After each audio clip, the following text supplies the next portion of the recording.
Hey guys, welcome to my channel. I'm Lisa, and in this video we're going to talk all about drawing bird feet. Trying to get some of those really tiny details can be really tricky. We're going to talk about the best tips to create some really cute bird feet. If you're interested to see how this whole piece was completed, I have another video on YouTube, and this is also a real-time tutorial on my Patreon channel. I have some really great information and videos over on Patreon, so if you're interested, go over there and check me out. So we know that when we're drawing little details like this in any color pencil, we want to be able to get a really sharp point on our pencil. The sharpener I use to get the sharpest point is a crank handle Derwent sharpener. These get a really sharp point on your pencils, but then to get an even sharper point, I do recommend using a sandpaper sharpener. Using this sort of sharpener can help you get a very sharp point where you can do really thin lines, which really helps you get those little details in the feet.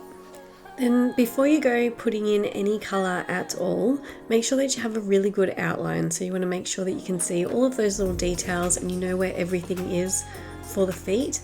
And then you need to have a look at your reference photo and see if there's any lighter highlight sections or any bits of feather or fur that's going over the feet that you might need to put in before you get started. So in this case, I'm using my embossing tool to put in a couple of feathers that are really light and white that go over the feet.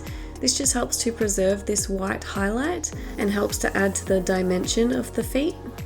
And then starting to add in the base layers of the cold grey one, cadmium yellow, the beige red for the pinky tone, adding some of the Pompeian red where you can see the darker sections. For a little bit of a different tone, using some of the Venetian red, darkening some of the shadows with the violet, and then starting to get really dark with the black, and even darker with the cold grey or in the shadow sections, and to help dull down those colours that we've put in. And then paying attention to your reference photo, you can go around and start to get darker where you need to, add in more colour where it's needed, and make sure to leave those white sections really white and bright. That's what's going to make it look realistic, where you have the dark and the light colours. Don't stress too much about the actual colour that you're using. It's more about getting the lights and the darks correct, which will make it look more 3D. So I hope that this video has been helpful. Remember to like and subscribe, and check me out on Patreon if you'd like to give this one a go. I'll see you in the next video. Here is the final result. Thanks guys.